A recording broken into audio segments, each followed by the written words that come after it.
Uh, diarrhea.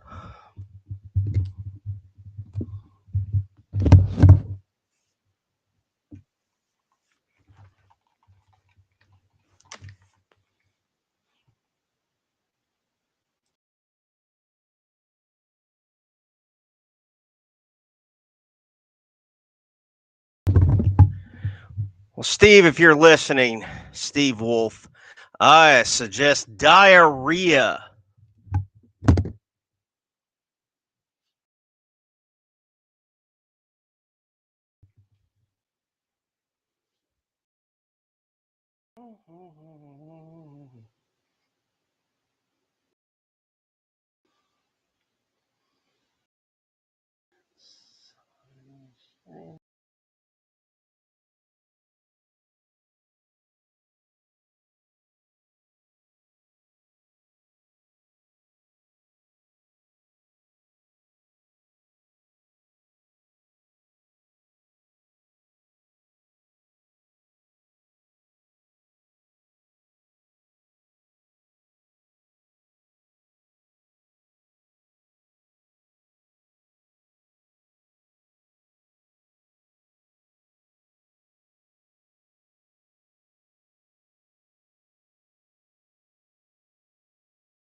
What was your beer of choice today?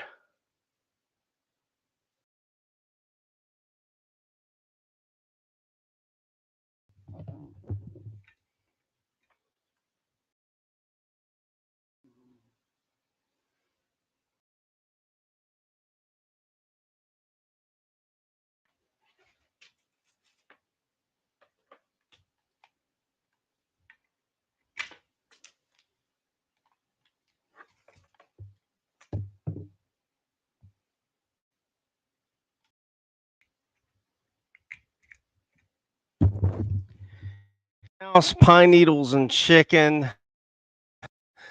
That's one of the tasting things. Should have been here last night. We had a bunch of Dabbleverse proper people in here, so you would have met some new friends that are, pretty chill. But you were while I was on, you were in the middle of your 19-hour stream.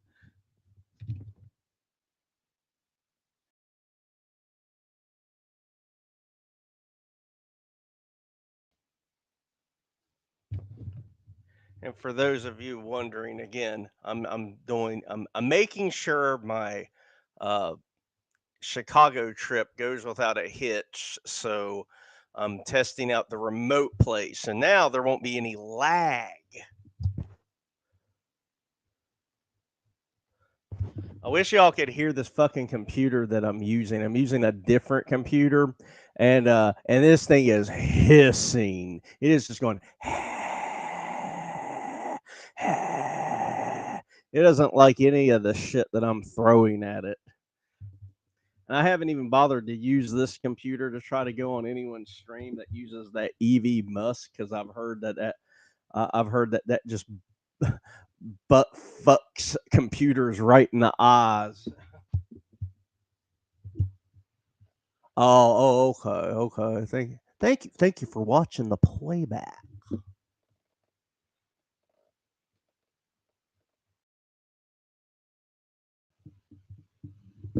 I found some more stupid things that I could do. That's why I've got the red skeleton on the screen. I was just messing around a little bit earlier because I had a few extra minutes. I went to a strip club.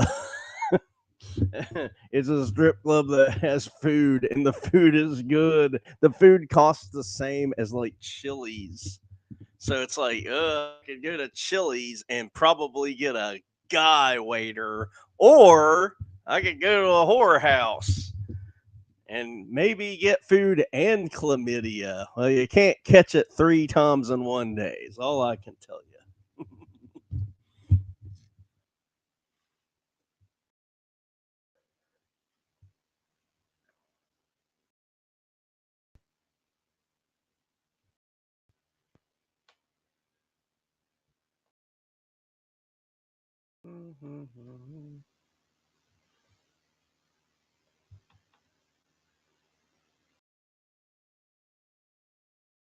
Oh, I got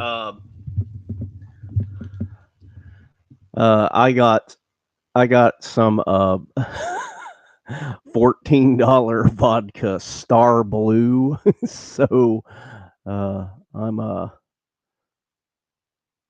I'm ready for tonight. Yeah. I mean, and I'm not going to tell your wife that you've ever thought about going to the. I'm telling you, the chicken bacon ranch sandwich is it's so good. And I swear to you, it's like I'm bad about like checking prices on everything. I'm about as bad as someone that maybe have the last name of Goldberg.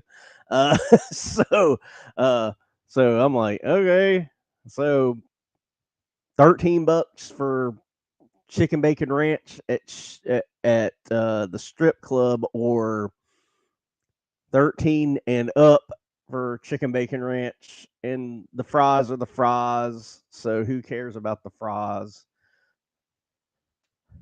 You know what? That is a question I want to ask you. It's like, where if I've got, so this is a dicking around scream. It always is. I'm not. I will probably never have a serious stream where I need to talk about deep subjects. But like, what the fuck are your favorite fries? Oh yeah, let it fly. Okay, good. Yeah, just drink away, bud. All right, it turned on.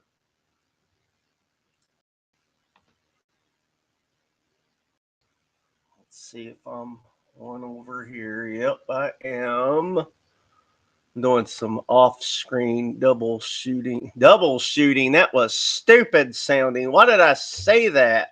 I'm so sorry. I haven't even drank yet. And depending on how long this goes, I might not have much. Okay, curly fries from where? One of the places I had up on the East Coast that had good curly fries. It was a place that sounded like it wasn't Steak and Shake, and it wasn't Shake Shack. It was something that sounded like both of those, and they were good, but they definitely upset your stomach to where it's like, I mean, you didn't have like diarrhea, like food poisoning. You had like diarrhea, like, this is not too palatable, so it upset the remaining food that's in your stomach, and it would want to come out. So like if you had them, you would definitely, it wouldn't be an emergency. It would just be like very, very uncomfortable. And you would really want to get home. Like you could fight it off, but I mean, well, you could fight it off for a while. Yeah, we got Jack in the Box here. Those are pretty good. Those never upset my stomach. I'll just say that.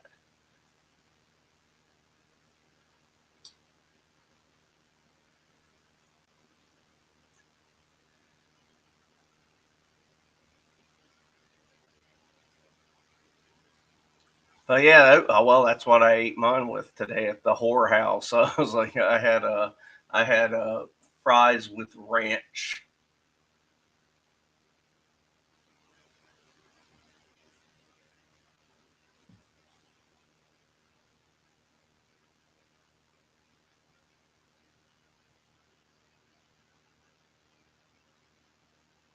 And that place has good chicken tenders too. But never get the hamburger. They do not understand well done for a hamburger. Now, steak is steak.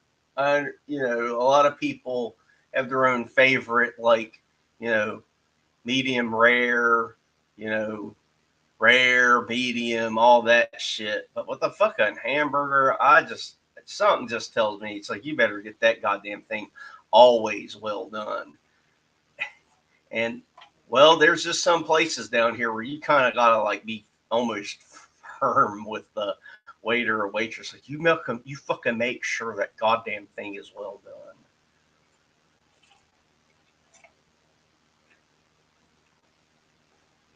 I don't know if there's any major difference between ground chuck and a steak, but as far as like needing it well done, because I mean, I've seen people eat steak to where it looked like that fucking thing was just murdered by the butcher. Uh, but I mean, it's one of those things in my head. This one woman I knew, she would tell me, she was like, it don't matter as long as it's 180 degrees in temperature. You got nothing to worry about. The bacteria is all dead. But still, if my brain sees that fucking red on a hamburger, I'm like, I'm gonna, ew.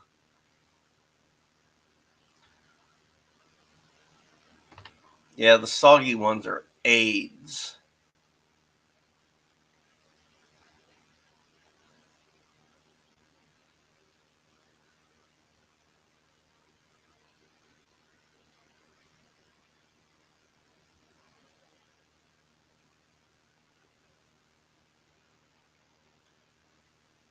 Trying to make sure I keep my hair out of my paint because I just did my hair. That's a manly thing to say because I really, really don't want to have to wash it again for the Chicago trip.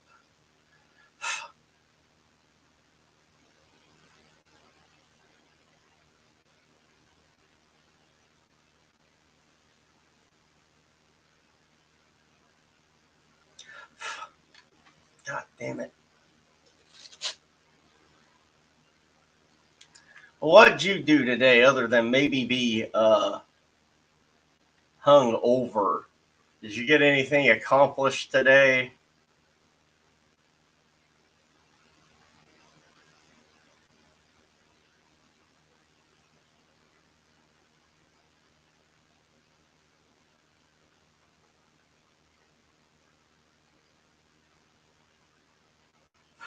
God damn it. Trying to get that. I got this one rogue hair that's decided to land. Fuck it. Guess I'll just die.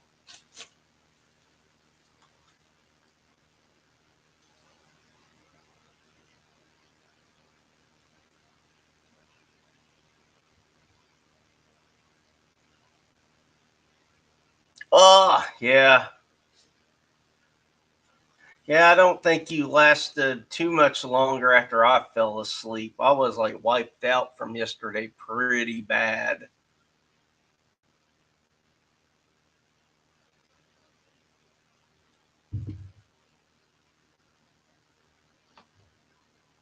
Not fucking here. It ain't been cold at all here. I think it stayed in the 70s all day today, pretty much.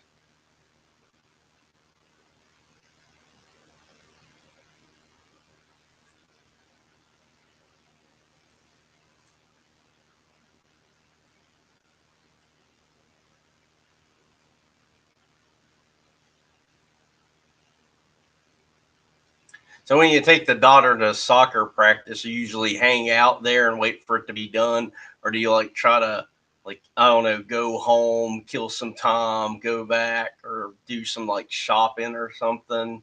Because like I just like whenever I had to like pick someone up from anything, God, I hated leaving and coming back. I'm one of those autism people that like if I got one thing to do, unless it's like a giant gap of time, I'm talking like 5 hours, I'll just sit in the parking lot and wait.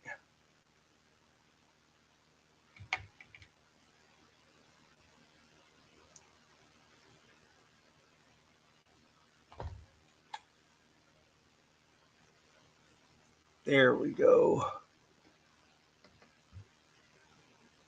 Oh yeah. I tried to watch one of his unironically. It's like, okay, there's that Justin Silverman one that you pointed me to, and then there was, or wait, was it? No, it was Pat the NES Punk, right? And on my own, I like kind of sat through a Justin Silverman one.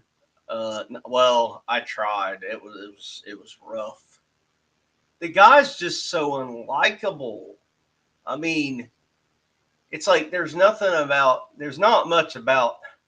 Actually, I can't think of anything about Justin Silverman that's likable. But like,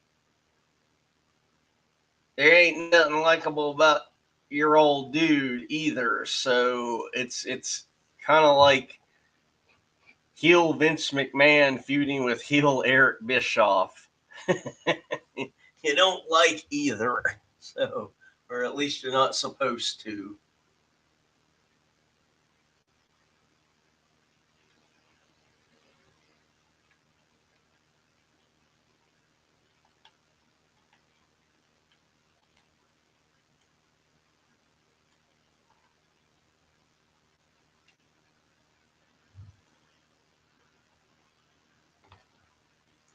Oh, they do that.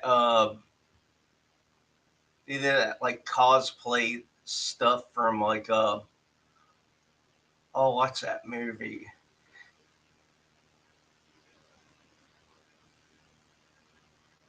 There's this movie that has Stifler, Paul Rudd, McLovin, and the McLovin character in this movie who isn't McLovin. That's just how we're always going to know him till the end of time. But McLovin like to do that like cosplay Lord of the Rings fake fighting thing. What's that thing called? Uh, this is one of those early signs of dementia when like common words you can't think of anymore, so you have to like over explain it. So it's like, you'll have the answer up on the screen before I can think of a word. But the LARPing, that's it. uh I've never seen LARPing in person down here. I know it happens, but wherever it happens, I ain't been there.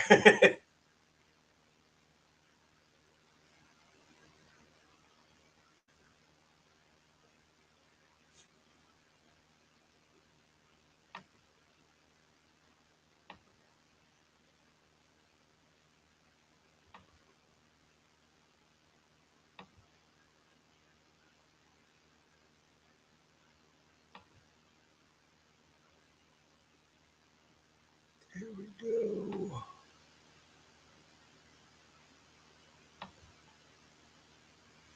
I'm a super duper small.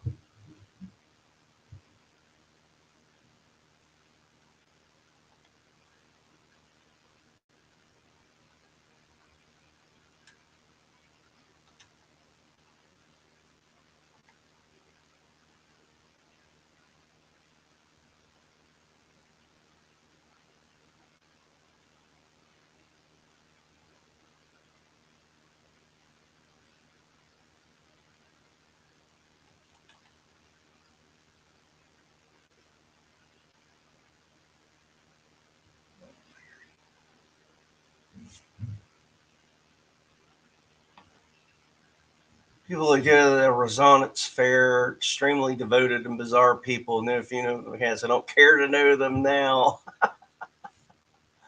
Oh, I don't know. Sometimes it's. I mean, I guess it just depends. You know these people. I don't, but like whenever you get a break from people that are obsessed about the same things you're used to people being obsessed with all the time, and they nerd out about something new. At least it's like a break from those people that are like obsessed with talking about politics and the news.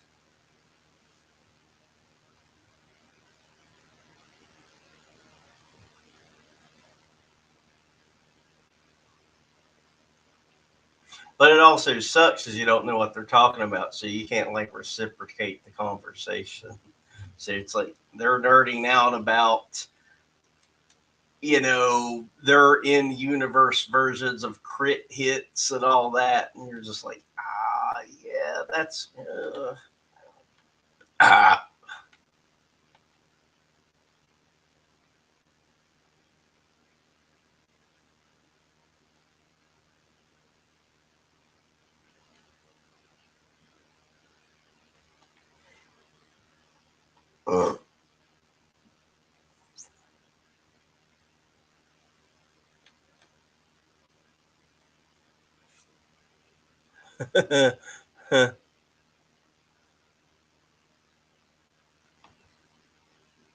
A girl ever tells you that her favorite thing in the world is Razan's fair to not have sex with her. I don't know. I'm not too picky when it comes to that. I'd be more worried about what that means as far as like the fallout. Like obsessed with Renaissance fair.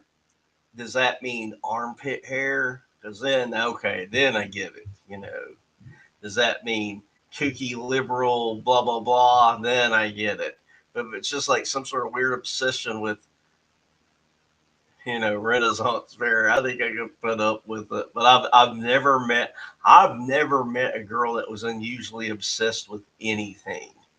Uh, it's like that seemed to me like that's just like a thing you see in the movies. I met one girl that was obsessed of all things on the planet, the most random band to ever exist that has, as far as I'm concerned, no good songs, but no laughable songs. They're just not good. I just don't know how to put it other than that. It's the band called Him, Him. I was like, them? Why them? It's like out of anything. Like I mean, I could think of hundreds of other bands that I would think of first before I would think of for a band to be obsessed by that Him band. I heard that that guy from Jackass was obsessed with it. The one that beat up his parents all the time. What's his face? Bam Margera. But other than Bam Margera and this one random girl, and I remember, I don't think she made me a mixtape. I think she just directed me to listen to some songs on YouTube. And I was like, I think I says like, if I was gonna like any of their songs, what one would I like? And I played it, and I was like, but it's bad, but not bad to where I could make fun of it. It was just, it was like listening to, I don't know, I don't even know how to put it. I just didn't like it.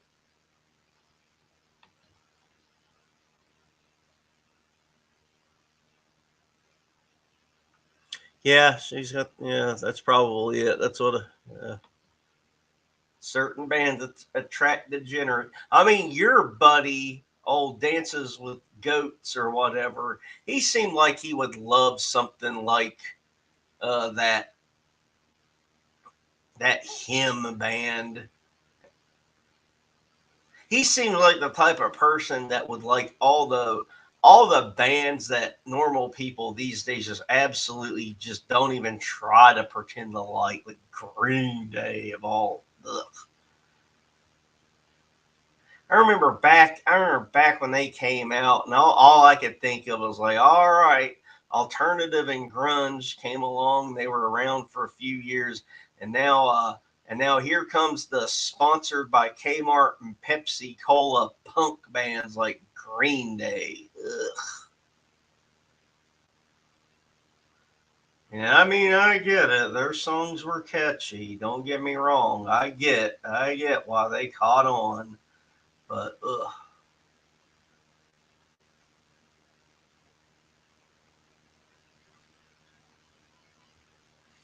I get it, and I don't like it. Oh God, yeah, yeah. Okay, I'll tell you mine. Mine when I think of corporate sponsored by Pepsi Cola rock bands, the ones I think of are, well, you well, I mean, used to be Genesis. I don't know about these days. I don't, but I think of Foo Fighters, Green Day, Red Hot Chili Peppers. Those are my like holy trinity of like not rebellious at all. Your parents would approve. They'll be they're sponsored by Pepsi Cola. They're soundtrack friendly. Uh, they jump on all the social issues, whatever the hot social issue is. They make sure they have an interview to show their support behind it. They'll put the black square on their Instagram page in June of 2020. That's the ones I think of. I mean, there's a lot more. Don't get me wrong. I'm not saying there's only three. I'm saying that's the first three I think of. Ew, a Smashing Pumpkins tattoo? That's repulsive. Oh my God. All right, time to get a match in. Let's see. A random team that I have to pick because this random team yields me the most points so I can buy new characters. I wish I could play as people that I would rather play as so I could get, even close, even if it was just close to the same amount of points. I don't mind Billy Gunn, but and of course, Hulk Hogan's a legend, but this isn't even regular Hulk Hogan. This is like 1980, 81 Japan tour, Ichiban Hulk Hogan.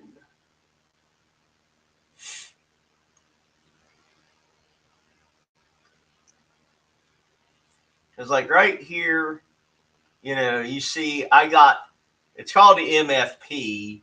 It's my faction points. It's points or in-game currency. 703 points. Now, if I'd have picked the team I would rather play as, I'd get like half that. And then it takes me forever to like save up to buy, a character that I need or want, like for a challenge or something. Like right now, the current character I got to save up, 90,000 points for is a version of Shawn Michaels from 2005. And I'm at 9841 because I just bought some characters. But so he's the one that I have to chase right now, and I have a week to chase him because that's how long his special challenge is. So if I don't get him, I'm gonna miss the challenge, and they're not more than likely they're not going to repeat it.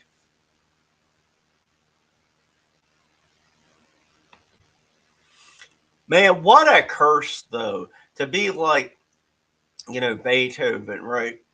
To You're going to be a household name the rest of your life. Anyone can play your music, and oh, that's Beethoven, but that poor motherfucker couldn't hear his own music. What a curse! I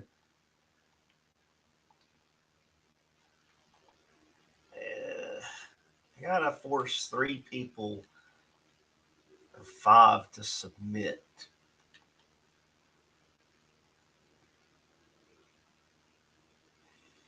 So what I'm going to do,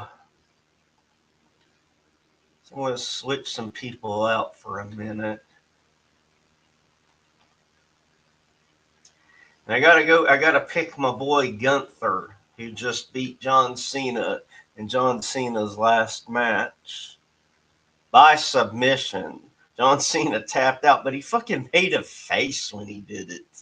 You know, like like I know old Steve Wolf in the chat said John Cena makes him irrationally angry, but uh, Gunther has him in a rear naked choke, and Cena's fighting to get out, and he almost gets out the final time because he got out earlier in the match. But you know how current day wrestling is. If you have a submission finish, even if you win with it, you don't win with it the first time. You win with it after trying to hit it like 3 times.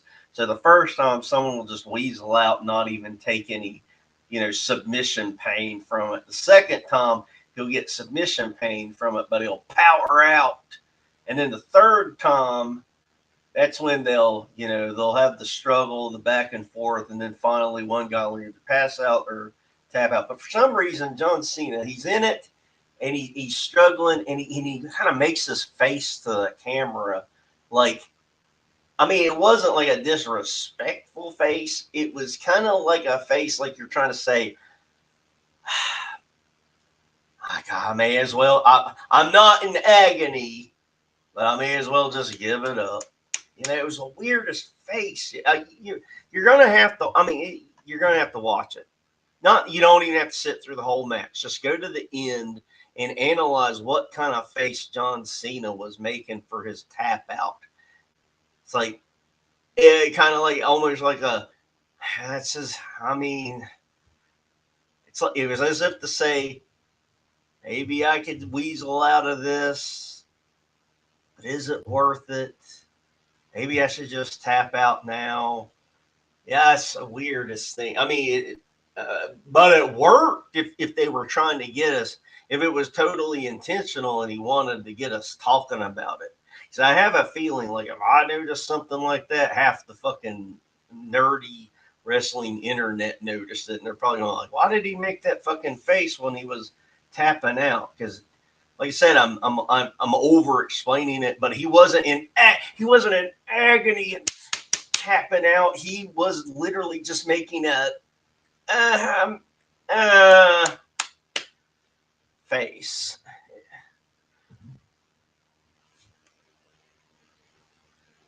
Yeah, but I rambled for too long. He cut the legs off the piano, but oh Jesus, Cena's trash. Well, he ain't gonna have to worry about him no more. It is over. He is retired, and it's the most confirmed thing ever that he ain't coming back for another match. It is over. He wanted to go out the right way while he's still young. Because I think if I remember correctly, Cena is 48. So he did it perfect, pretty much. He did it almost like a military guy that wanted to do 30 years. Like my friend that worked at the cable company with me, he did 20, and and he was a young guy by the time I met him. I think he was only, he went in at 18 and he lasted to 30. And he would tell me almost every other minute, like, God damn, I wish I'd have just, you know, made it to 30, so he'd have got the really big, what do you call it, pension or whatever. But as far as I understood, he's, for serving, he's got the free health care the rest of his life. So you got that going for you. At least he does. That's how I understand it. Now, Mr. Ignorant here, just going on record, I don't claim to know everything about anything, but he at least has that going for him. But yeah, ain't gonna have to worry about him no more. Roman's awful. I mean, I'm still angry. Like, you could go back to that Royal Rumble where the crowd was getting behind Roman. They weren't getting behind Roman because they loved the fucking guy. They were getting behind Roman because everyone in the fucking arena hated Batista. This was before anyone even knew he was a fucking cream-pied liberal this was just when they knew him as like the next wrestler that's trying to be a sellout and be Mr. Hollywood. And so they were booing Batista to death because they did not want Batista to win that Royal Rumble and go to WrestleMania because they fucking hated him so much for being another Hollywood sellout wrestler. And Vince McMahon, like he does every now and then when he's got kind of an idea, like it's like I think later, I think at some point I'm going to push this Roman Reigns guy, but I don't know when, because I know he knew, way back that this Roman Reigns guy was going to be I mean, he's part of the Rock's family, so obviously there's that. Uh, but he jumped the gun way too quick on the guy. He like, I don't even believe he truly believed the crowd reaction. I believe Vince McMahon truly knew that crowd's booing Batista. They're not cheering Roman, but he decided to just, I'm going to use this and pull the trigger on Roman. And then the fans hated that motherfucker all the way up until he came back from the pandemic, because they finally did something smart. They took advantage of, everyone on earth hating the guy, and they turned him heel. But they did it during the fucking pandemic when there weren't any crowds. So it's like he turned heel when when the arena had no fans in it. It was just those iPads, because I don't know how much you saw of this, or if any at all. So during the pandemic, WWE, they did the thing that everybody did. They would have the matches in empty arenas, but then they had a pretty ingenious idea that had to cost them a lot of money, where they did the Thunderdome, where instead of an audience, they just filled the arena with like iPads, and they would have fans from home video in, and they would be kind of like a virtual audience. And so when Roman turned heel, he turned heel in front of a bunch of iPads. He didn't even turn heel in front of an audience. And then, of course, how wrestling is. It's like, if you hate a motherfucker that much and they finally turn evil, then the crowd likes him. I never did. I'm like you. I still think Roman is trash. I am not excited at all to ever see him. I do not care. I mean, I can't even put like I can't put like an Attitude Era equivalent. Okay, I can't. All right. I'm assuming you were watching during that era. Not Billy Gunn, but imagine Bart Gunn is coming to the ring right now. Right now, here comes Bart Gunn. That's exactly how excited I am to see Roman Reigns. Is exactly as I was excited to see Bart Gunn come to the ring.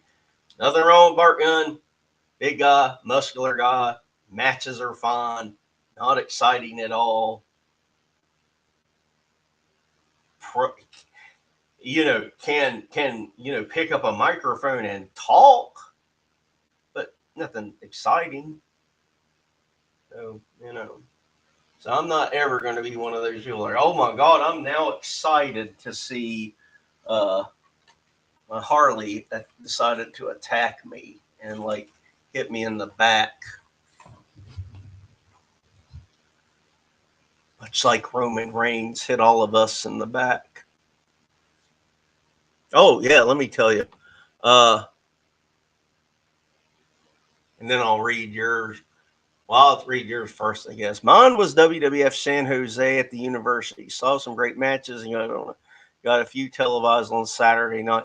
Okay, mine first in person was the old NWA WCW. By then they were WCW, but there was never, they didn't never make like an announcement. Like all us people at home knew was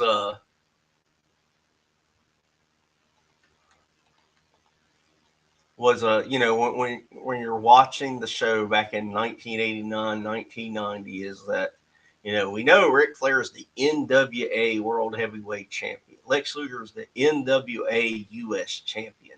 But at some point, they decided to break ties with the actual NWA, and internally they renamed it, WCW, because it was Jim Crockett Promotions that was bought by Turner Wrestling, and technically the on the books name for it was Universal Wrestling Corporation. But on TV, because of the partnership and everything with the NWA, all us fans at home thought we were watching. We thought we were watching the National Wrestling Alliance. And this organization must be the National Wrestling Alliance that we see on the TV. That's all I knew as a kid. Now, as a mark adult, I know more of the confusing ass history of all that, but very confusing history. But NWA is no more. The Universal Wrestling Corporation decides to basically cut ties. So they stop referring to anything on TV like the belts as the National Wrestling Alliance US belt. And they even started doing a thing, you can find, like, the first person I noticed to do it was like Steve Austin, like pretending this is the belt. Steve Austin would like have the belt in his hand like this, and he would cup his hand over the NWA. So, because they were slowly trying to like get people used to referring to the programs as, WCW programs, because they already had the show called World Championship Wrestling, and okay, this is the perfect name for our federation. We're gonna be that. It's gonna be the WCW title, yada yada yada. But so it was WCW really, and it was in around it was around April. I want to say April of 90. And I got to see a ton of people. Oh God, I got the tickle in my throat. At my show, the main event was Sid Vicious versus Lex Luger. In the match, Sid Vicious pulled out a pile driver, a regular pile driver that I have a picture of somewhere in storage. The undercard, and I swear to Christ, I'm not making this up. The undercard, one of the matches was Big Van Vader, who is not yet a good guy or a bad guy on TV. He was signed, and they weren't pulling the trigger on him yet, because they didn't pull the trigger on Big Van Vader until like 91, basically. And but they had him under contract or something in 90, 91, or at least he made appearances. Well, he made an appearance at my show, and he wrestled fucking the Iron Sheik. Because there's this great story, if you hadn't heard it, of the Iron Sheik had like a low ball contract, but for us it would be like, holy shit, life changing money. But they had him on a contract for only like, it was a guarantee though, but he had a guaranteed, use him or don't use him, it don't matter. He gets $100 grand for the year. I'm assuming he got more if he wrestled more, but I don't know. And when the Iron Sheik debuted, he was so bad for the matches that they had. Even WCW back then were like, you know what? We kind of fucked ourselves by guaranteeing $100,000, because we don't have the Iron Sheik that wrestled Hulk Hogan in Madison Square Garden. We have 1989, 1990, Ethiopian pregnant starving belly Iron Sheik. So they're just like, fuck it. You know what? We'll let him sit at home and let him write out the contract. And this is before any kind of digital age. So his contract came to an end, and they forgot to, let him go. And because that contract had like some sort of provision, like, if WCW does not cancel this contract, it will automatically roll over for another year. So Iron Sheik made 200 grand, and he had like something like a grand total of like 10 matches, and my random house show was one of those matches, and it did suck shit because Iron Sheik couldn't do anything, and Big Van Vader, he I guess Vader was like being too respectful. I know that sounds weird for those that know Big Van Vader lore, but like Big Van Vader babied him, and and the match just sucked. Iron Sheik did one kind of silly thing. He did the old I'm hiding I'm hiding some brass knucks in my tights, and hit Vader with it at some point. But Vader got the win with something, with like, even as a kid, I'm like, oh my god, this was terrible. He won with like a regular big splash that did not hit that son of a bitch at all. I mean, even as a kid, I was like, yeah, that obviously didn't touch.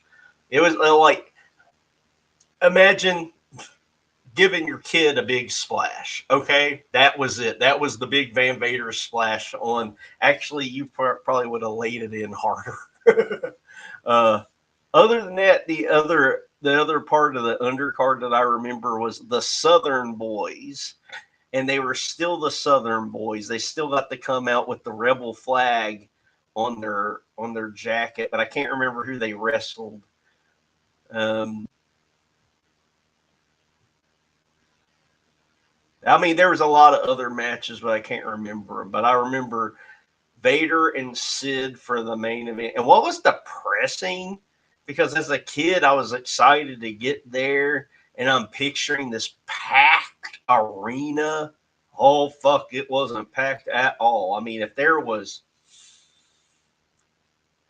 300 people, I would have been surprised. But there wasn't hardly anyone at all there. I mean, I thought just Sid Vicious and Lex Luger would have sold more tickets than, you know, just that. But in fact, that probably was all the 300 tickets. Like, no one really cared. But the people that were there had fun. It's not like we were all sitting on our hands bored. We had a good time. It was just, it's just kind of depressing and almost embarrassing that you're like, and there ain't no one fucking here. It would be like if you watched a hilarious comedian and you were the only one at the comedy show. You can't put it in the words exactly, but you're kind of embarrassed to be there. It's only you there. And even though that guy is hilarious, you kind of don't even want to draw attention to yourself having fun because there's like no one there. Sorry. You get your money's worth out of me, man. You get 1,000. You get 1,000 hours of answer out of me, and now I'm like scrolling through your because that's how bad I am about this shit. But yeah, there's the best monster heel. Yeah, it's weird. I thought more people would be here today. I'm not. Don't worry, I'm not disappointed. I'm not saying that you should be embarrassed watching me today. But if you are, I get it. So I didn't even do the fucking paint. You saw. I didn't even do the fucking paint yesterday. I just put the goddamn. I just put my little doll up on the screen.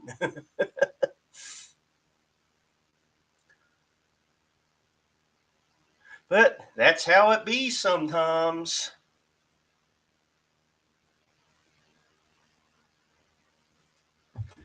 Oh no! It jumped to its death.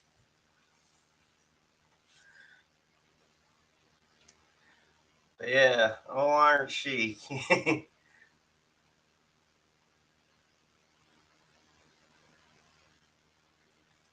But that's the funny thing about him. Of him knowing how to grift like a pro, he probably his 200 grand probably all went up his nose. You know, it wouldn't have been like if that happened to us. Like let's say the old WCW accidentally hired me or you, right? And they were like, oh, here's your 100 grand. Oh shit, we did not actually check to see if you were trained to be a wrestler. Holy shit. I was like, well, we kind of backed ourselves in the corner by signing you, so I guess we just won't use you. Because if we put you in the ring, you won't know how to fall. You'll get crippled. You'll end up suing us to death. So we'll just send you home. And then they forget to cancel our contract. So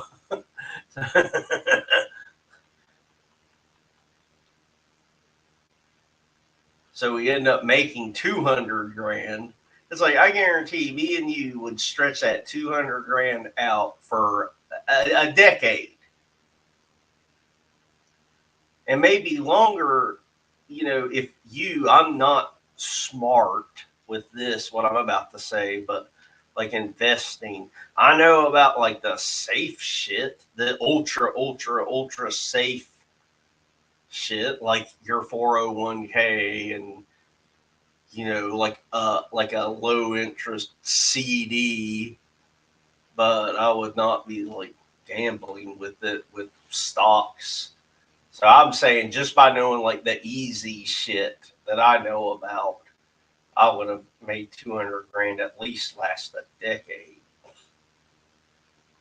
His probably lasted till he met his like Coca-Cola dealer with Hacksaw Jim Duggan in the car.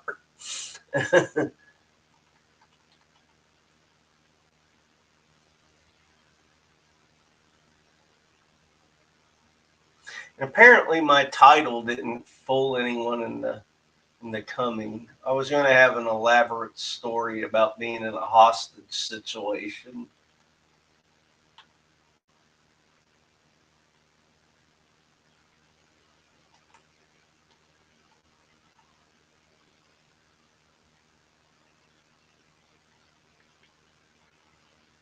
Hey, I gotta tap out a couple. Oh God, man. I don't mean to be depressing, but like, uh,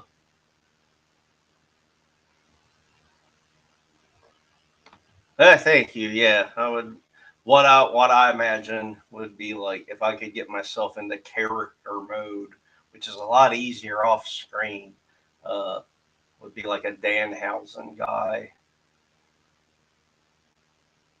So it'd at least look interesting. And if I could get myself in a mood to be crazy, it might work. But, yeah. Not today. I took my meds. I'm nice and boring and docile. But yeah, oh god damn. I mean, did I think I told you about it. It was like how unsafe that motherfucker was in the ring. Like there was a clothesline that he hit this redheaded guy that looked like he could have been the Undertaker's cousin, Pete Undertaker. And man, it was the most unsafe fucking clothesline from hell I ever seen. And man, it was awesome. Holy shit. If you ever find a random jobber match and it's like Undertaker versus some redheaded jobber, and you see the guy and you go, that guy kind of looks like the Undertaker. That's the match I'm talking about that has like the fucking most vicious clothesline I've ever seen. More vicious than any clothesline I've ever seen. JBL lay in. More vicious than Rick Steiner. And I saw Rick Steiner hit a Steiner line on a jobber on Clash of Champions. A jobber I only saw one time, and it was that Clash of Champions. And it was the most vicious thing I ever saw. I'm pretty sure that fucking guy said, "Yeah, this sport isn't for me." I think it was Clash of Champions 12. If you wanted to, I'm 99% positive it's Clash of Champions 12, the Steiner brothers versus a random tag team that had some sort of dumb name like the Destroying Bikers, something terrible like that, or something that had like a name, like no, like a city in the name, like you know, the Chicago Creepers, something like that, something terrible like that. Like there's this one wrestler that I think he even wrestled on there. He was called the Motor City Madman. Oh God, I as a kid you didn't think anything of it. As an adult, you're like. They'd be like, oh my God, here's coming to the ring, the Virginia Beach villain. uh, the Roanoke R word guy. Jimmy Wiggy. Oh no. For a second there, because my brain goes all over the place. For a second, I almost thought you were talking about Jimmy Boogie Woogie Man Valiant. Now, if you want to see a wrestler that, man, I guess he did everything safe and nothing was bad, but man, that guy was as boring to watch as just watching a plant grow. But as a kid in the 80s, you wouldn't know any better. You're just like, this old hippie sure is a wild character, but good Lord, he was about as exciting as fat, pregnant Iron Sheik.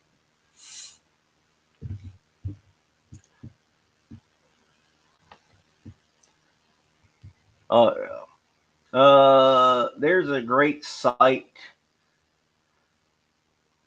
I can direct you to. Uh, it sounds like Bollywood, but it's not Bollywood. It is Bali. It's Bali Rules.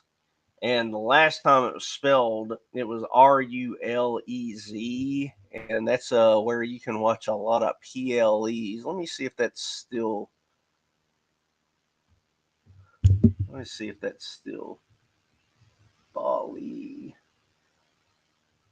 Rule.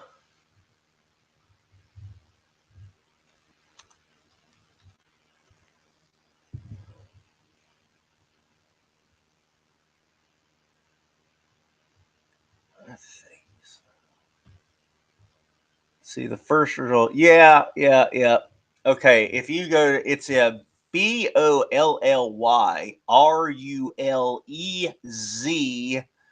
.us. For United States. That's a great site to go for pay per views and stuff. Uh, they put them up both ways. They put them up where you could just stream it, and they're really fast about it. They might even have this stupid Saturday night main event able to. No, not yet. No, they do. You can stream it right now, but the streaming part will probably get taken down. But you'll be able to stream it or just download it, and they use completely safe servers to upload shit to. So you don't. I wouldn't tell you about if there is anything iffy, but this site is the site that I use a lot of times. If I'm looking to just download an old pay per view in great quality and then watch it at my leisure without having to worry about the streaming link going down. But at the your mileage may vary. They also have UFC on there. They have a lot of different wrestling sites, and you can look by like scrolling to the bottom. They got 70 pages of the shit, so there's plenty of stuff to pick from. It's not perfect, but I mean it's very good. There's other sites like it too, but this one's like the best.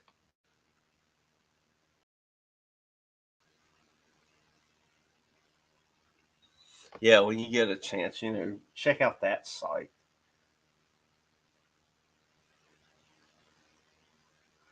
Apparently, all the WWE stuff is probably going to be going to Netflix soon.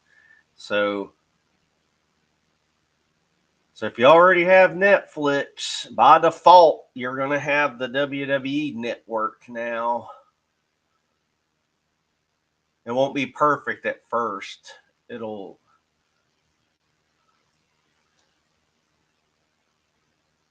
to do like I don't know how you put it. Not tethered, not measured. They're going to roll it out in increments. So the first couple of months, WWE is more or less exclusive to Netflix, except for the pay-per-views. Like they're going to start rolling out the old WCW, ECW library, the old WWE, WWF Raw, and SmackDown library. Then all the special things like the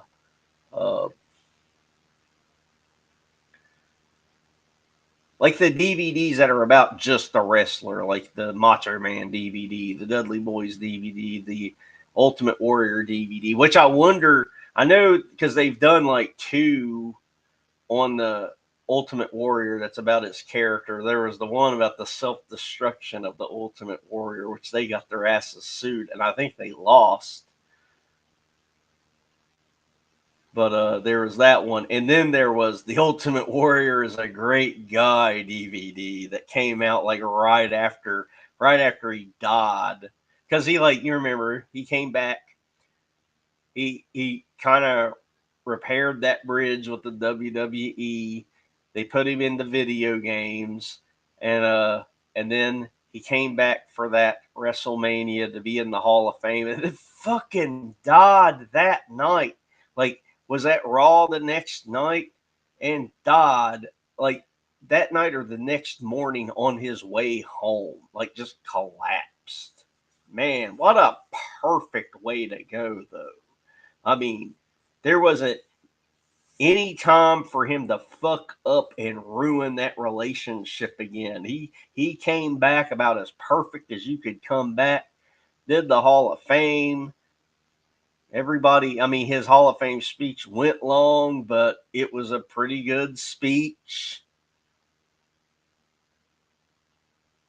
And as far as I know, his couple of days there, he didn't piss off anybody. You know, if there's a way to die when you're that much of a lightning rod of a character like the Ultimate Warrior, boy, he went out perfect.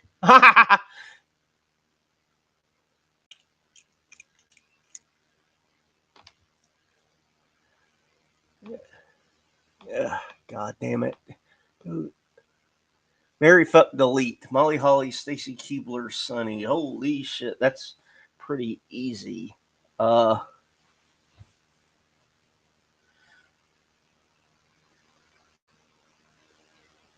It's really the order that you put it.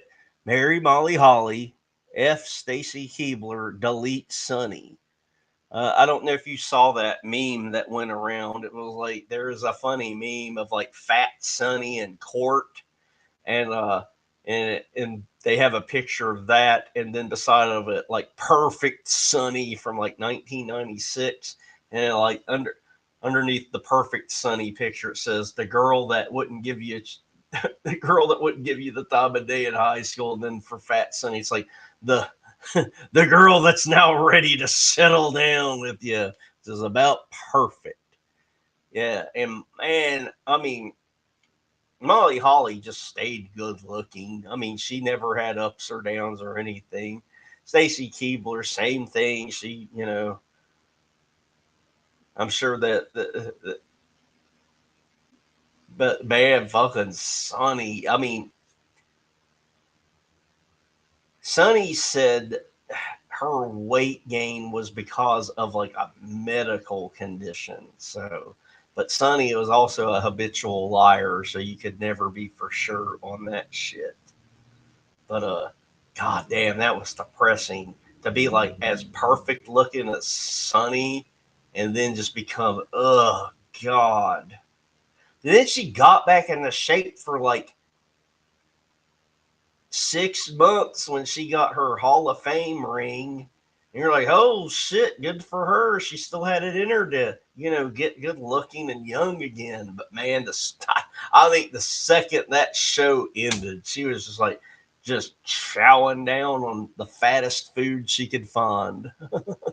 Man, Molly was gorgeous. Like she appeared out of nowhere in WCW as one of Macho Man Randy Savage's girls, and like no story at all. Just she was just part of his team, and she had a couple of matches randomly, and she wore that gown when she wrestled, and then she goes to the WWF, and man, she was just fucking smoking hot when she was blonde. I mean, she's always been like classy looking, but when she was blonde, God, she was smoking crazy hot.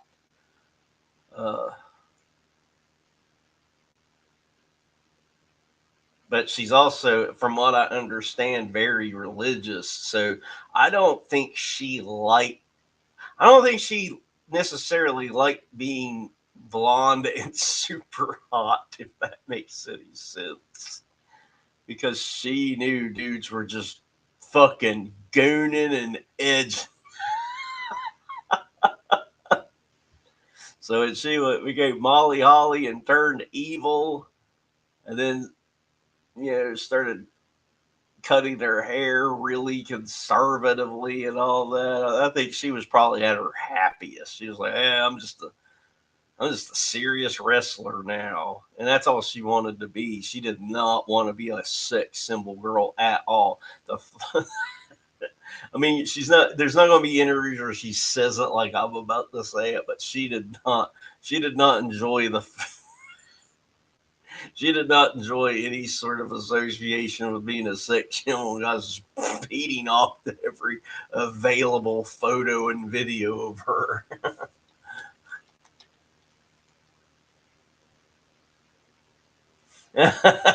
Fat Sonny, god damn. Yeah, Fat Sonny's in lockup somewhere. She just could. God damn. She could not hold it together.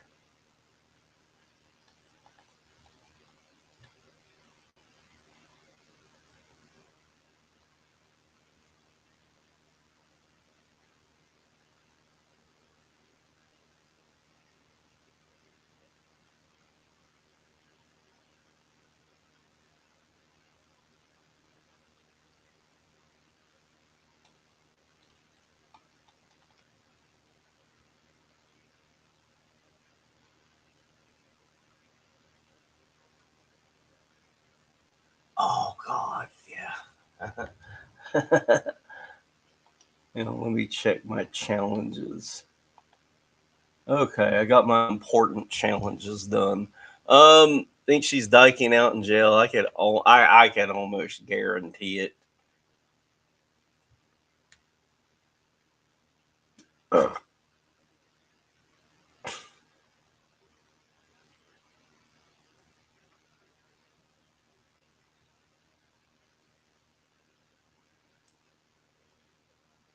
Because I remember it was like in the '90s, she was trying to be not like a moral character like Molly Holly really is, but like was trying to be like like she didn't mind being in bikinis and stuff, but that was as titillating as she wanted to ever get. And she turned down a Playboy contract during the height of her like popularity. It was one of those like it was like a Sable contract. It was something like $1 million-ish, and she fucking turned it down. And then like 2 years later, she's doing that wrestling vixen site with Missy Hyatt after both of them had fell off big. Like, oh God, I don't know if you saw any of those pictures from the wrestling vixen site. Man, oh God, I don't even know how to put it in the words. It's like, okay, first off, the girls kind of fell off a little bit by that time anyway. Second off, I mean, this was the age of digital photos. It's not like they had a budget anymore. It's not like they had to worry about running out of film. But it was like there was almost no good photos. They were all terrible. It was almost as like they hired a photographer and they just said, all right, take 20 pictures of what we're doing today, and that's it. And we're getting the fuck out of here and going to Pizza Hut. And they took 20 photos and they packed it up and left. I don't imagine they looked at them, because this, again, like I'm saying, it was during the digital era. I mean, digital cameras you could preview back then, and of course you could hook it up to a computer and just pull them off and look. And man, those pictures were all terrible. I mean, ugh, God. I don't mean to be too nasty about it, but like, yeah, yeah. And I don't think that site was around 2 years at the most. And Sunny made no money. Like, you know, just a couple of years prior, she could have made $1 million, been even more of a household name. Because the whatever, what's the good word for Fallout? There would have been the good version of Fallout from doing Playboy. She would have got more exposure. That's what I mean. She would have got more exposure. That would have opened up more doors for her to do other things. So when her time with WWF came to a close, you know, she wouldn't have had to do what she basically did, which was, go from WWF to ECW and then WCW until they closed. And then she was just out there in the wild, getting fucking fat.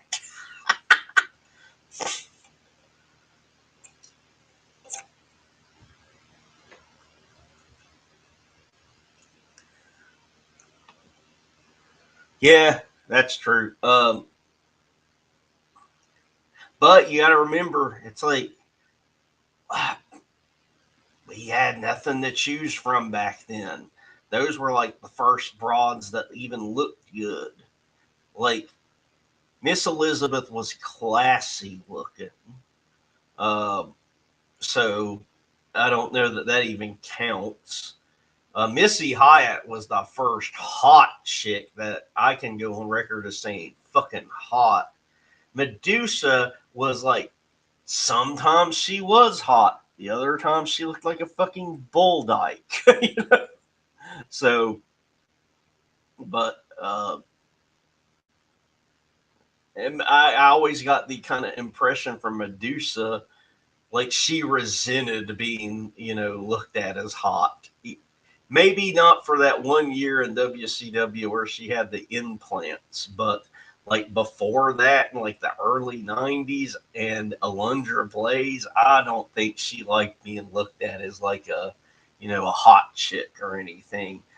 But the first, I swear to me, it seems like the first officially hot women, well, in WWF anyway, was Sunny, and then Sable a little bit later on. And Sable just got more and more plastic looking as time went on. So when you first saw Sable, she's just like almost like just a generic by the numbers blonde, big boobed model, and that's it. But then she got bigger boobs and more of a and more plastic looking and more plastic looking and more plastic looking. So yeah. That's all we had to choose from back then. Because it's like they just made do with who was there. You had around that time you had Marlena, and Marlena was like a good example of like, okay, if we put a bunch of effort into it, we can make an everyday looking woman hot. And it did work. And I always used to think back then, it's like, imagine if they just already had a hot chick, how hot they could make an already hot chick. They made like I wouldn't throw her out of bed. woman into a hot chick with Marlena. My advice would be to find the PDF somewhere and read it. I don't know. I've never heard anything too bad about Mark Marrow, unless I'm just forgetting something. I haven't heard anything bad about him post wrestling. So, you know, unless you know something that I've forgotten about, I don't remember him being controversial or a liberal or something. Someone where you're like, oh, God, I do not want to send this guy any money. If not, I know. I mean, one of those sites like those Bali Rule, that Bali Rule site, there's got to be some connected tissue to other sites that are like, hey, if you want a wrestling biography, we've got the PDF file.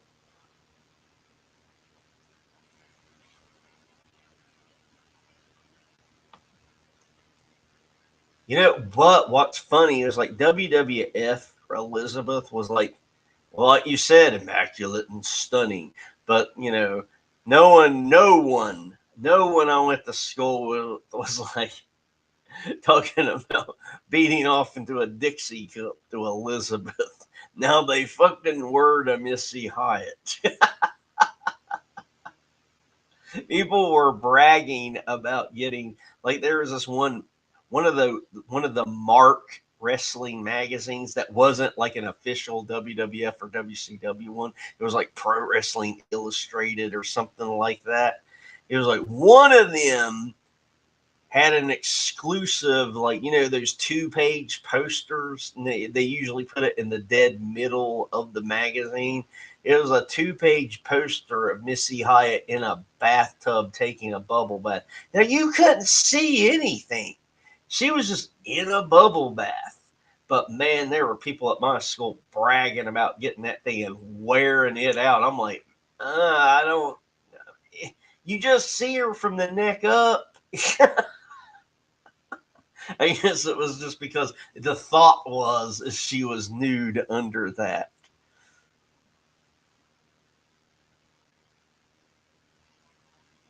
But yeah, those early days of like wrestling hot chicks, that's so weird to think about it now. It's like I remember there were people out there, Chris Benoit's wife, when she was known as Woman, there were people I went to school with that could not get enough of just feeding their fucking meat to her.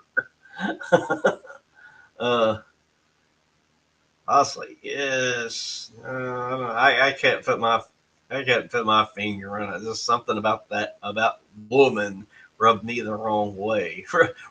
Rubbed me to not rub myself the right way.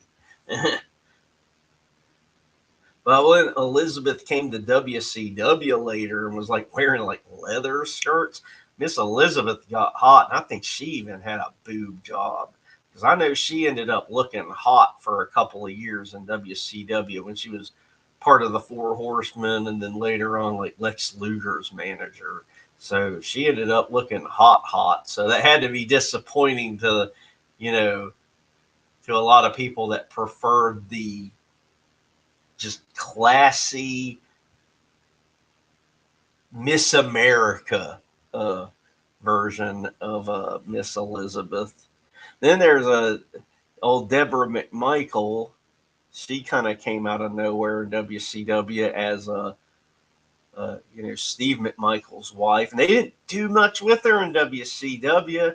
She just came out looking like a Miss America pageant. They never took advantage that she was hot. No one thought about her as like being hot. They just thought of her as like kind of a bitchy Southern, pageant woman. And then she goes to the WWF and they're like, nope, we're going to show your boobs and legs.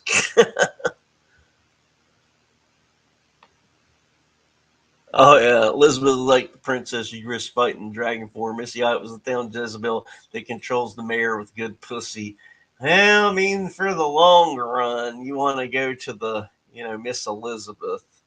Uh, If you've only got like okay, so which way Western man? Let's say you just met the town doctor, and the town doctor is like, "Hey, you've got the most aggressive form of fucking heart cancer of all time. You're gonna be dead in 2 days."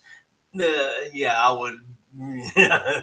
I would be veering right for that, Missy Hyatt mayor pussy.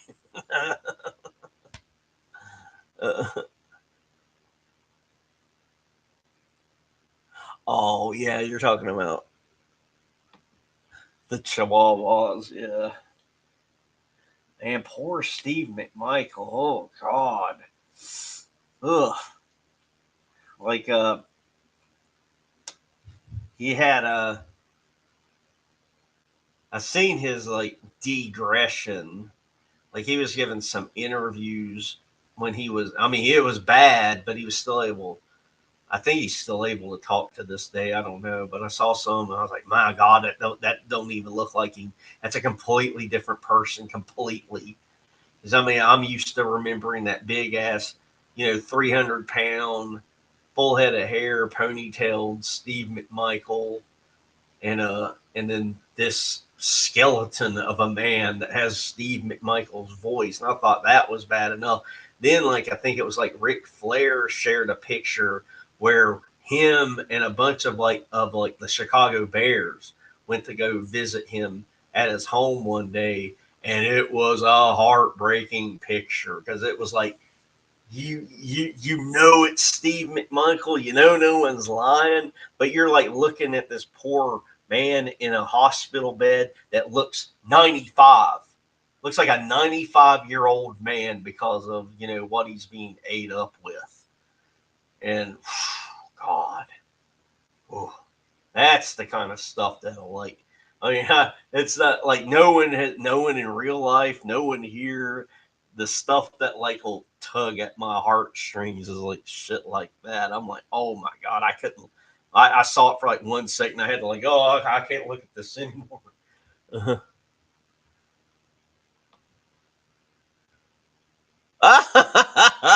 He always looked like the dude in Comic Zone on Sega Genesis, but with Down syndrome.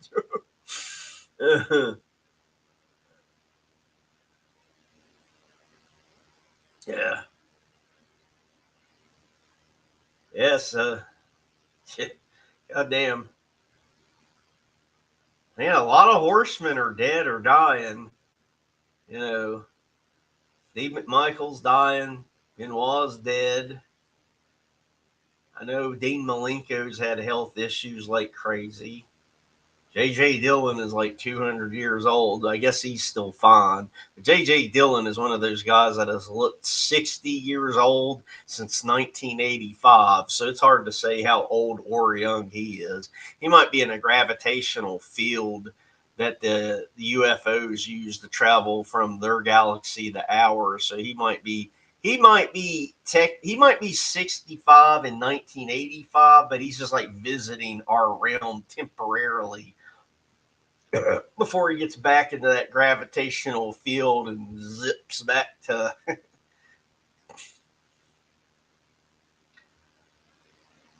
But Sid's dead, so there's another one. Barry Windham has had heart attack after heart attack, so he's not going to be with us too much longer, I don't believe. Um, Arn Anderson, hell, he's just like J.J. Dillon. Arn Anderson is, so, I think he's gotten into one of those UFOs with the gravitational field around it that bends space and time, and he just kind of comes in and out of 2025 back to 1985 and back again. Tully Blanchard's held it together. I saw Tully Blanchard in Dallas, Texas a couple of years ago for Ring of Honor. I mean, other than him having white hair, and he seemed to be in really good shape. Pillman's dead. He was a horseman. And it is weird now looking at it, us as boring adults. People like Brian Pillman that died and had nothing at all to do with any kind of drugs or anything, unless we were lied to. I'll put that caveat out there. People with that caveat out there with like Eddie Guerrero, it's like I don't know what to believe on that, but I mean I definitely believe that Pillman died sober as a judge. So, and I want to believe Eddie Guerrero died sober as a judge, but a lot of people are like, well, he probably put his heart through a lot of, stress with, cocaine and stuff beforehand. But who knows? I don't know. I don't know.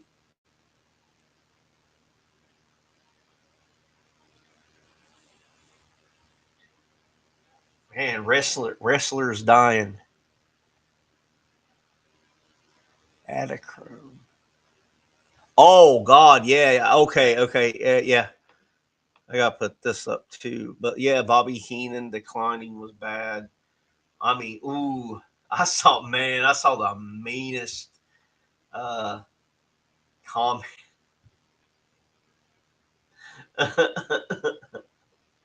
uh, it was like somebody wrote something. There's a picture of Bobby Heenan at his worst from like I want to say 2015 or so. It was bad. It didn't look like again. You're like that is Bobby Heenan. You know it in your heart, but who you're looking at is not Bobby Heenan at all. It's like he didn't have a chin or anything. He just had loose skin. I mean, looked like this character that I can't think of the name. And if I could think of the name, and if you knew it, you'd be like, "Oh God, yeah, that's accurate and mean." But like someone like saw that picture and posted a comment under it. It's like, well, you finally got your wish, and cancer's finally shut up Bobby Heenan for good. It was something that mean, but I'm not even remembering it right. I was like, oh God, yeah, his went down. Like like he got let go from WCW before they even got like bought out, so they kind of screwed him without even knowing it. Because I mean, no one could see into the future. But if they would have just left Bobby Heenan on the payroll till the end, who's to say? Because he probably would have had a pretty decent contract and good health insurance and yada yada. Maybe they would have caught that shit a lot earlier. But like after WCW, he had some kind of short run with the XWF that only did something like 24 shows grand total, and not even 24 shows, like 24 different days, like 4 or 5 days with a bunch of like episodes, like, you know, recorded at once. And I believe they were all recorded at the same place TNA Wrestling was at forever in Universal Studios. But he was at the XWF for a while. And Tony Schiavone was telling a story about uh, Bobby Heenan was backstage talking to a lot of people in like a group setting. Like, I think he was saying or implying that maybe Bobby Heenan was announcing that he had throat cancer to the guys in the back. And he was talking about how he was starting to have trouble talking. And if you can find any episodes of that of Bobby Heenan talking, you'll you'll uh, you'll notice that there's some very audible, you know, moments there. But he's like 95% talks like the Bobby Heenan and remember from 80s WWF and 90s WCW. But this was like the last known, Bobby Heenan as know and love him. And I never understood why they did not try to pick him up for any kind of contract immediately after purchasing WCW, because, like, when they did the gimmick battle royal at WrestleMania X7, hired him for the night to come in as like a commentator on the match with Gene Okerlund. I mean, they ended up doing something pretty quickly afterward with Gene Okerlund to have him under contract or going like WWE Confidential, but they just didn't. I don't know why. I don't know why they just didn't think of like something to do with Bobby Heenan while he was completely free and clear. He was, sure he would have liked the work. Sure he would have needed the money.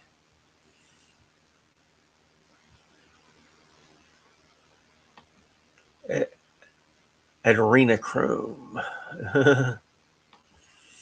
Yeah, it could be it too. There's always like I seen the like the craziest. I mean, it read like the author meant it for real, but it could have been a really creative writer. So I'll just say it like that. Was after the Chris Benoit murder situation, like uh, some crazy fan wrote a page that got some pretty viral traction, claiming that it was actually, Kevin Sullivan getting his revenge once and for all. And Kevin Sullivan was a real life Satanist and yada, yada, yada. And he broke into the house and he made it look like a murder, suicide, etc., etc. I was like, holy shit. I mean, I read it and it read like someone believed it.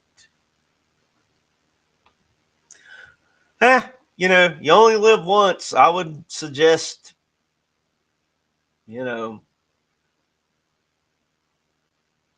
checking them out. I mean, the product stayed good. It just was like declining, you know. Like looking back with melancholy eyes, like I can objectively say it's like the product stayed better than I gave it credit for up until they went high definition. And that was after Chris Benoit. Once they went high definition, that's when they seemed to officially get really strict about being PG. And so after they went high definition, man, I don't know how to put it. It just didn't seem like it was like real anymore.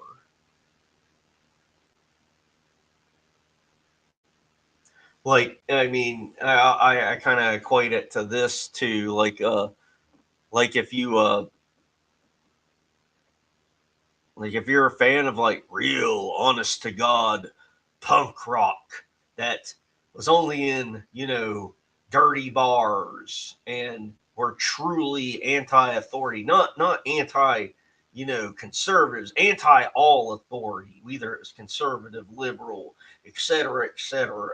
It's like, I mean, giving WWF too much credit here, but at least WWF felt like it had that kind of life, like a real life punk band that does not want any kind of like um, popularity. Really, they want their 500 people. They're happy with their 500 people, and that's it. And then you know, and then a new band starts playing in that town, and this band, it sounds very similar to the punk rock band that's anti-authority, all of it. But this band not necessarily is against everything, and their clothes are clean and they've got nice hair and they've got great production value, and they have they've got a tour and it's sponsored by Pepsi Cola, and it's really easily accessible. That's what to me it's like, you know, WWF was Nirvana, and WWE once it went high definition is Red Hot Chili Peppers, sponsored by Coca Cola and Pepsi. But yeah. Yeah, I leave Tuesday morning. So that's again why I'm doing all these emergency streams, so I can just make sure my PlayStation 5 remote play works. So when I get off work Tuesday, I can kill some time in the hotel room because unfortunately it's Chicago, and I I mean I'm in the business area, but at 6 o'clock everybody goes home. So the streets that are full that look like when you see on TV and you see like a movie, like just think of a New York centric movie where people are walking the fucking streets and it's super busy, and there's people on those like weird like banana board things, and they're zipping by you, and then at 6 p.m. that fucking shit shuts down, and it goes from being gridlock traffic to zero traffic. And then and and then when you do see someone outside, like you're just looking out your hotel window, it is a dog from the hood. And he is looking to sell drugs, steal drugs, commit some kind of felon. So, like at 6 p.m., you need to fucking get indoors. It needs remember Halloween 3, where the announcer woman starts coming over the town's loudspeakers. It's like, it's 6 o'clock. It's 6 o'clock. Time to blah blah blah. It's 6 o'clock. Please have all of your activities indoors, and you see the hand come down to pick up the cat. They go back in. That's like Chicago, except you're doing it so you don't get killed by a black gang member, but they don't want to say that part. But yeah, I go there Tuesday. You know, be there just a couple of days, but I'm not going to be able to kill Tom after work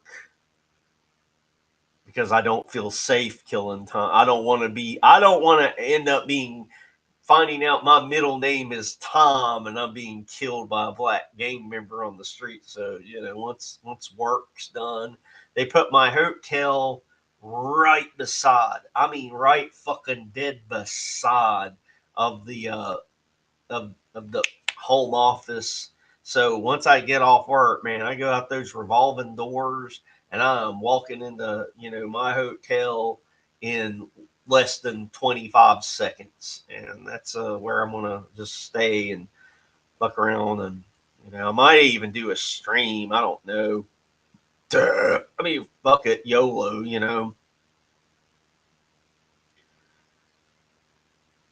Because they're not even having the Christmas party at night like they did last. Oh shit, that would have been interesting. Maybe if I stream again, I'll show it. Uh, like where they took me to the Christmas party last year is very fucking bougie. It looked like it looked like a Bruce Wayne dinner party. I shit you not. Like I was severely underdressed. No one said anything at all to me. Like I literally went there and I shit you not, I went there in skinny jeans and uh, a Hugo Boss polo. That was it. And everybody there was in Bruce Wayne tuxedos and shit. And then there was the hillbilly from Texas there in skinny jeans. At least I had a Hugo Boss polo. Hey, at least I had that. At least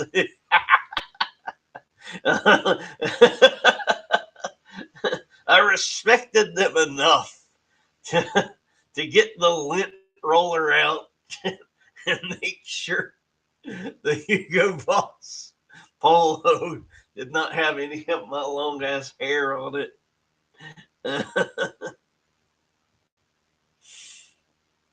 And it was it was funny too. Uh my dealer named Silver Shoe. Yeah. Uh-huh.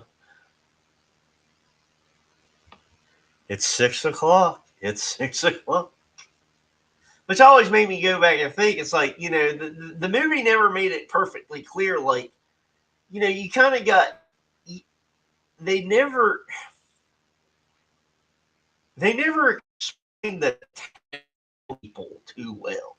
So, like, I kind of walked away with the impression that there was a shitload of androids in that town, but the town was still mostly populated by people that they didn't know what the fuck was going on, but somehow they all knew, something's going on in this town, and they want my ass at home in bed, locked up at 6 p.m. And I'm hearing rumors about this crazy shit, and the people that are spreading these rumors, they're turning up dead. So there was I don't know. I had a lot of questions about like how much the people in that town that were human knew about what was going on, or did they all just operate off the fact of like, we think something sinister is going on, and luckily they have me hired to put masks in boxes for minimum wage. So, hey, I've got a paycheck and I'm scared. I'm just going to be fucking quiet and just put the masks in this fucking box and tape it up.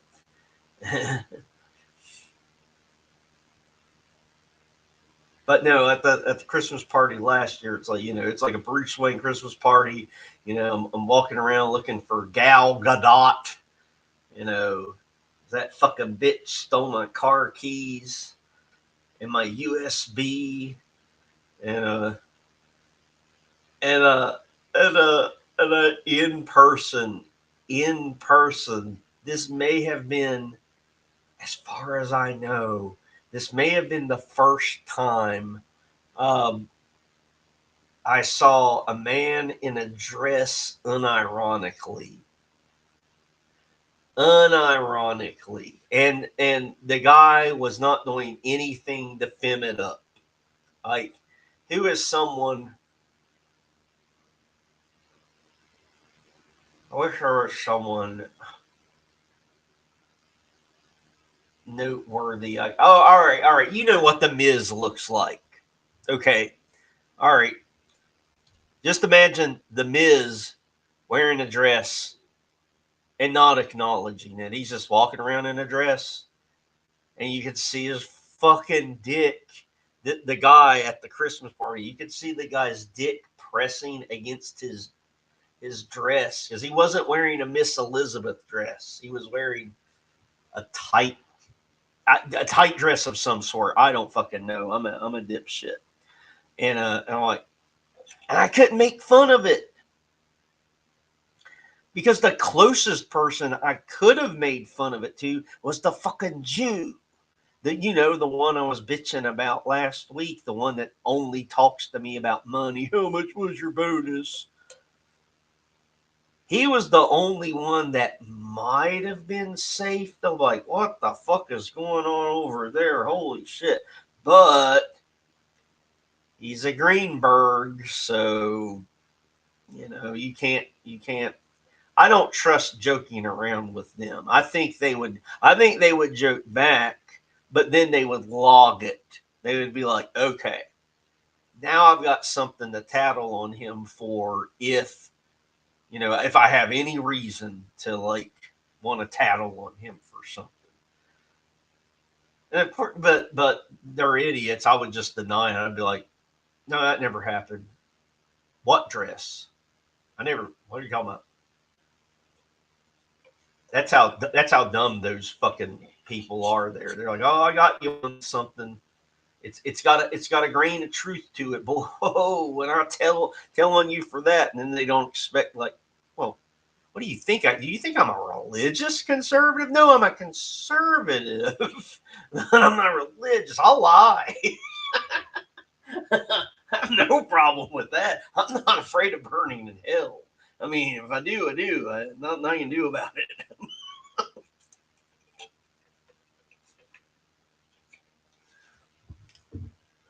But Hope you like listening to me talk to myself. Like I was telling the guys last night that were in here, which was kind of cool having a complete change of pace from the I get like we all do. We get kind of used to talking to the same people a lot, and I'm never hung up on how many people are in here or anything like that. But the number got up there. I saw at some point there was something like 10 people watching. They weren't all interacting, of course, but about 10 people total, which to me, I'm like, oh shit. I mean, I'm no dances with wolves or dances with elephants or whatever the fuck that guy dances with. I'm no dances with what's his face. So I see 10. I'm like, oh shit. When I was watching you last night, I was like, I saw 6. I was like, oh, that's good. That's good. But like I don't know why I'm talking about that. I guess that's my version of talking about money. How many viewers you got? How many people switched from Nitro to Raw? Uh, um, but yeah. Just I was telling them last night, and I think I said it to you all. Like this is my online therapy. Like I don't think I would not participate if I had to have like a therapy session with a therapist. I wouldn't do it.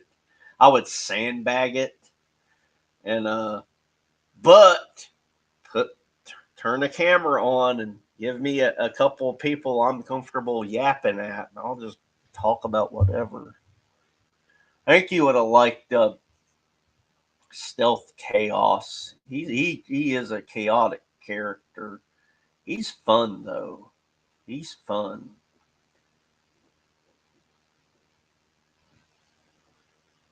He gets mad at everybody there. He's even got mad at me. But then he comes around and he's a chaotic character. I like having him around. He's fun to talk to. If you get a chance to interact with him, I would. If anything, to study him. Let me get back to engaging with the chat. One of these days, I'll tell you about the time I infiltrated an investor's party under the guise of a venture capitalist. It was one of my best IRL trolling of all time.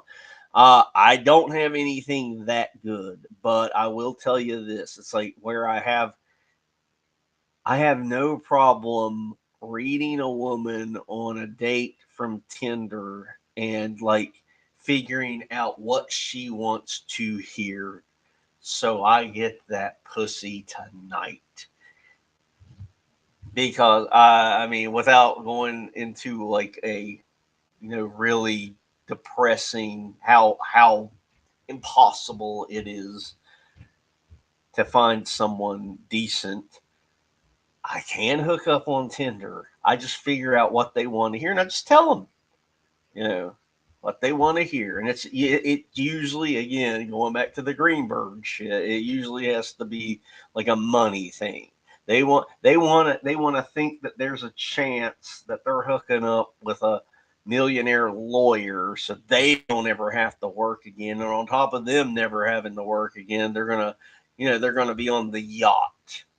So one of these days when I'm in like the mood, I'll tell you about some of those fucking whores that I'm like, all right, that's what they want to hear. I know I'm not going to have a relationship out of it. There's 0% chance this this bitch would hate me in real life anyway, and I hate her already. And I think I've got this bitch in real life, so I'm just going to tell her what she wants to hear so I can get laid, and then we can hurry up and never talk to one another again. But I'm not ready to tell any good ones. Let's see if I got any. No hits tonight. If you were single, I would tell you to be like me. Always have a burner phone. This is the burner. This is old burner. my modern day flip phone is the real one. Yeah.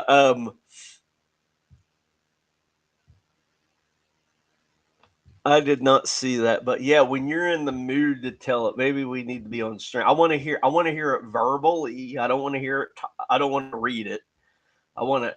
I want you to prepare for the story because this sounds like on your deathbed stories, the stories that you want to tell the people that are surrounding you as a sign of brotherhood and support. And on your way out, you want to relive some of those good there's there's A+ moments of your life. All my A+ moments are debauchery. They're all bad, and there's so many of them that I'm like, there's so many of them that I worry about telling them because I'm like, I don't want anyone to think they're fake because they're so awful that they ain't fake. I wouldn't tell them, but they're funny. They're funny. Uh, if I'm in the mood to tell it, like I'll tell you, when I'm not in the mood to tell a story. I told the story on Clown Town one time when I wasn't ready to tell it. Like Pat Nixon was on there, and he kind of set me up. I was like, well, it's kind of like it's like fucking a chick, and behind the dumpsters at McDonald's because I told him a story that happened to me in real life, and I was in the mood to tell it when I told him on his show. This is like a year and a half, maybe even 2 years ago now, and I was in the mood to tell that story, and and I think every thought it went over well. I was checking out the chat while I was telling it. They were all laughing. We all had a good time. He set me up to tell that story on Clowntown, 6 months ago or something when we were both on there at the same time. Man, I told it like dog shit. So I know what you're getting at with your investor story. You got to be ready to tell it. So you're going to tell it with some oomph. And that's when I want it.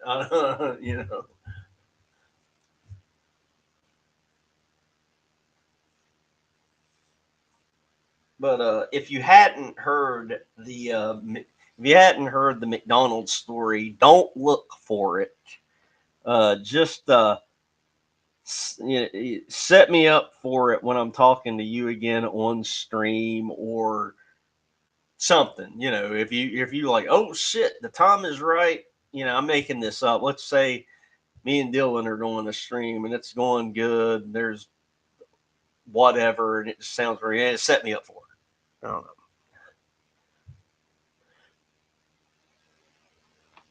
Oh, middle-aged man, just a sailor man.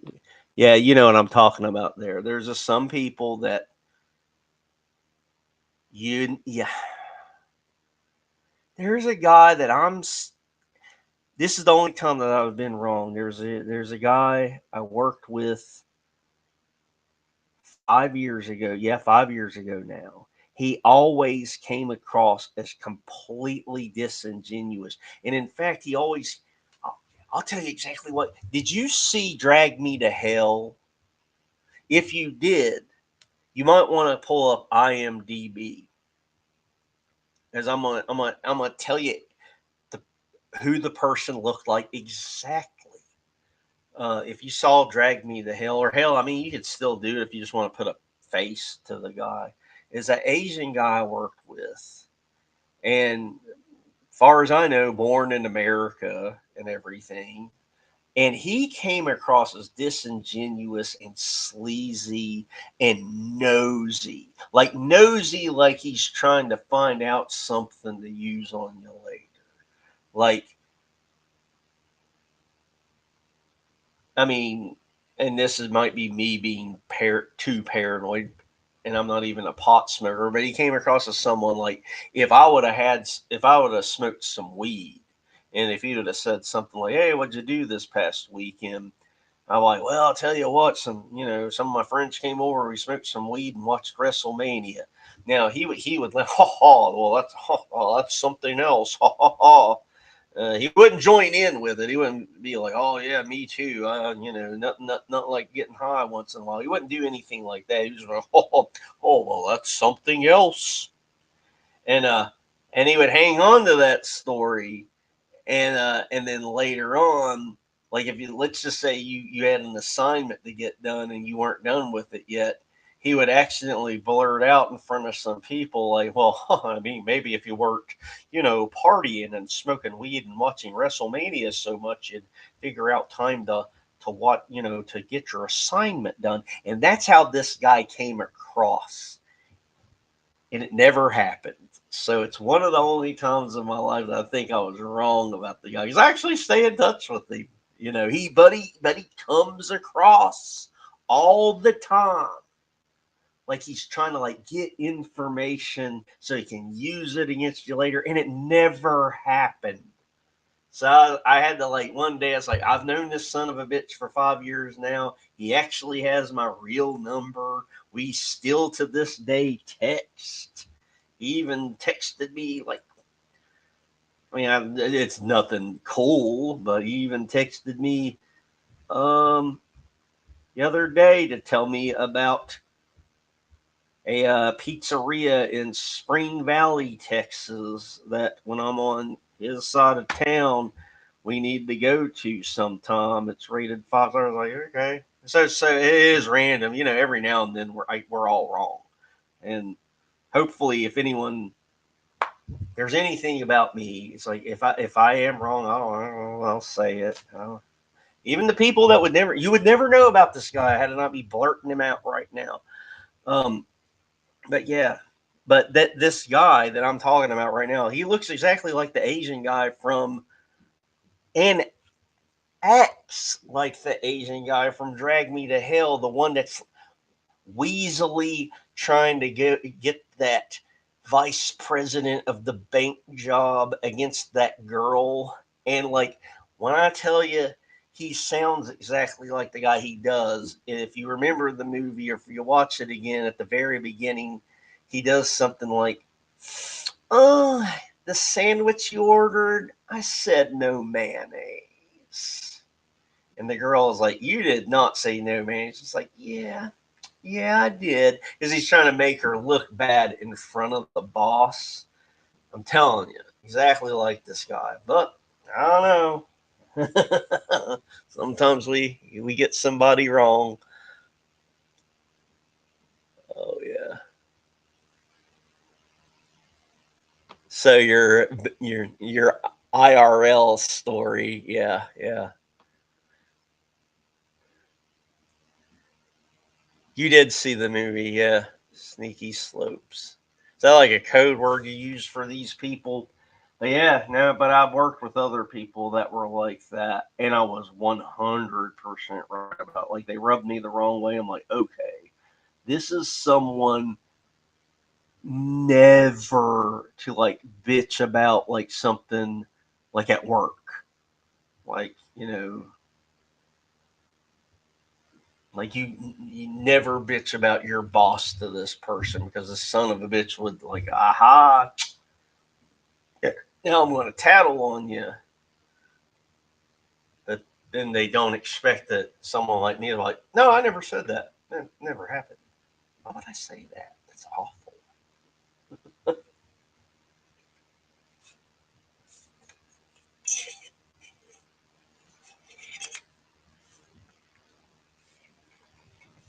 So I got to get through Monday. Monday will be a real work day. And Monday's going to be a little bit stressful because they're going to be on my ass the whole day reminding me about coming into the Christmas party. It's gonna be kind of funny. Like they're not gonna let up. They're gonna be like it's gonna be like every hour on the hour. One of the bosses above me are going like, now you got your Uber scheduled, right? Just want to make sure.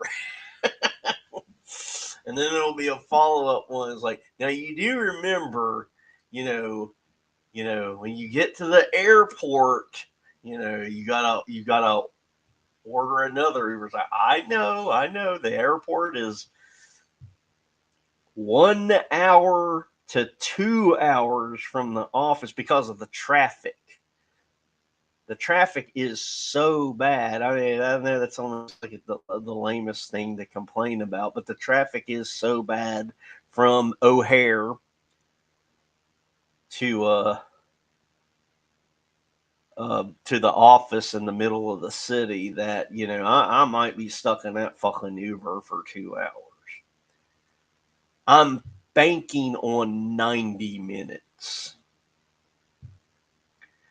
So it says that I'm supposed to land at 11:30.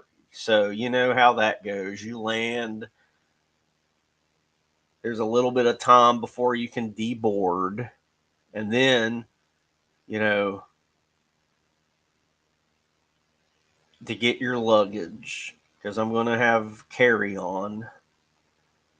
Well, I'm going to have carry on, and I'm going to have the other con. Again, my dementia kicking in, and I can't remember normal words. And so I'm going to have to go get my luggage. So I'm going to, that's going to be it's going to be at least noon before I get my luggage, maybe even 12:15. Then once I get my luggage, then I go to the Uber pickup area. And luckily, I know O'Hare really good now. Like I mean, I can walk. I know where everything is in O'Hare now, and so I'll be able to walk to my Uber pickup area. That's one thing. That's another thing I'll give O'Hare out. They got that place labeled good. Like they make it easy for you to know where you need to fucking stand and wait for your goddamn Uber. They got gigantic circular sticker on the ground that's like Uber pickup zone A. So I'll go there. They got some pretty cool like museum shit that I can take pictures of. Then I'll get to the Uber pickup zone. Once I know I'm in the right spot, then I'll call it. Well, not call, I'll order it.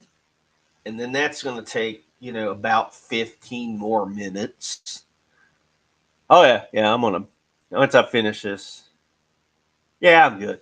But yeah, about 90 minutes. But no, thank you for coming by.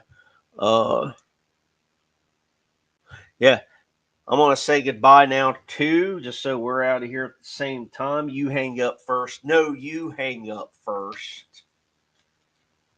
And I'm going to wash my face.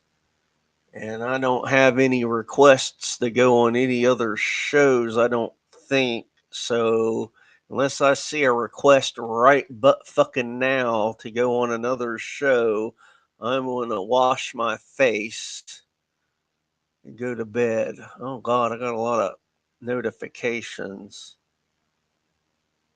Puzzle Factory.